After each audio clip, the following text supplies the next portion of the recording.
पेड़ा चौक पर आयल छी एठुन आ ई पेड़े चौक से प्रसिद्ध है। आनंद पेड़ा भंडार हिनकर दुकान भेलनि। कतेक साल से अहाँके दुकान भेलै एठुन? 30-35 साल से। 30-35। सुनै छियै जे विदेशो सप्लाई होइ छै पेड़ा के, सही में? जे जाइ छथिन विदेश त 1-8 किलो लऽ कऽ जाइ छथिन। 1-8 किलो लऽ कऽ। अहाँ सबके खपत कतेक भऽ जाइए रोज पेड़ा के? भऽ जाइ छै 50 किलो के आसपास। 50 किलो पेड़ा रोज बिक्री छै। हाँ की पेड़ा कहाँ है? पेड़ा खा लेलिए। हाँ खा लेलिए। अच्छा, अहाँ लग पेड़ा है ने? कैटा खेलिए पेड़ा? अहाँ कै गो खेलिए भाई साहब? 2 गो खेलत है पेड़ा चौक पर। आ हिनका सब आदमी चिन्हैत हेबनि सोशल मीडिया के माध्यम से।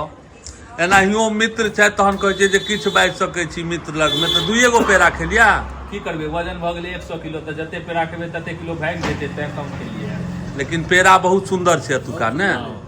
तो जे कियो वीडियो देखबै हिनकर पेड़ा के दुकान छनि कोन चौक पर? राती पेड़ा चौक। राती पेड़ा चौक। आनंद पेड़ा भंडार हिनकर छनि। एक बेर जरूर आयब। तो 2 गो पेड़ा में कथी भऽ जातियो? है आनंद भाई, अहाँ नहीं खेलिए? सुंदर छलै ने? जस छै ने? रसगुल्ला तोड़ कऽ। अहाँ एलहुँ रसगुल्ला तोड़ कऽ। पेड़ा के खेल। अच्छा।